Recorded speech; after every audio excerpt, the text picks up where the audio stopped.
मेरा मानना है कि 20वीं सदी में किसी भी व्यक्ति को अगर ध्यान की ऊंचाइयों पर जाना है तो सक्रिय ध्यान से ही शुरू करना पड़ेगा, क्योंकि जो हजारों तरह की दमित वासनाएं भीतर पड़ी हैं उनको सक्रिय ध्यान उलीच के बाहर कर देता है।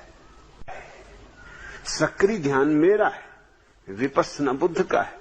ये दो ध्यान मैंने उनसे कहे थे, क्योंकि ये दोनों ध्यान एक दूसरे को संतुलित कर देते। सक्रिय ध्यान अकेला हो तो उलीचने के तो काम में आ जाएगा, लेकिन फिर भरोगे कैसे? कचरे को तो अलग करना है, जरूर अलग करना है, लेकिन हीरे जवाहरात, कंकड़ पत्थर अलग करने हैं, लेकिन कंकड़ पत्थर अलग करने से हीरे जवाहरात नहीं आ जाएंगे। सक्रिय ध्यान आधा हिस्सा है, प्राथमिक है, एकदम अनिवार्य है। लेकिन जब सक्रिय ध्यान पूरा हो जाए तब विपश्यना के बीज बोले। विपश्यना का अर्थ है निरीक्षण। विपश्यना शब्द का अर्थ होता है देखना, पश्यना, पश्य।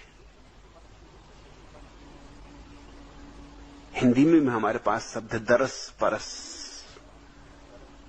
देखना।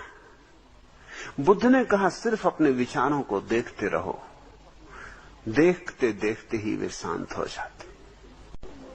ये सक्रिय ध्यान तो 20वीं सदी की खोज है, और 20वीं सदी के लिए और आने वाले सदियों के लिए रोज रोज ज्यादा मूल्यवान होता जाएगा। मगर ये बगीचे को साफ करने जैसा है। इसकी सफाई के बाद विपश्यना, इसकी सफाई पूरी हो जाए तो फिर विपश्यना के फूल खिलने में जरा भी अड़चन नहीं। विपश्यना का अर्थ है मन की समस्त प्रक्रियाओं को, भावनाओं को, विचारों को, वासनाओं को, इच्छाओं को सिर्फ साक्षी भाव से देखना। इस साक्षी भाव में एक जादू है, और वह जादू यह है कि अगर मन की प्रक्रियाओं को साक्षी भाव से देखा जाए तो वे धीरे धीरे अपने आप तिरोहित हो जाती। उनको हमारा अगर सक्रिय सहयोग न मिले तो उनके प्राण समाप्त हो जाते। वे जीती हैं हमारे सहयोग से, और जब हम देखने में लग जाते तो हमारी ऊर्जा देखना बन जाती। हमारी ऊर्जा फिर विचारना नहीं बनती, तो विचार के प्राण निकलने लगते। थोड़े दिन में सांप मर जाता है, खोल पड़ी रह जाती। थोड़े दिन में खोल भी समाप्त हो जाती, और एक अपूर्व घड़ी आती जब शून्य रह जाता। उस शून्य में पूर्ण का साक्षात्कार।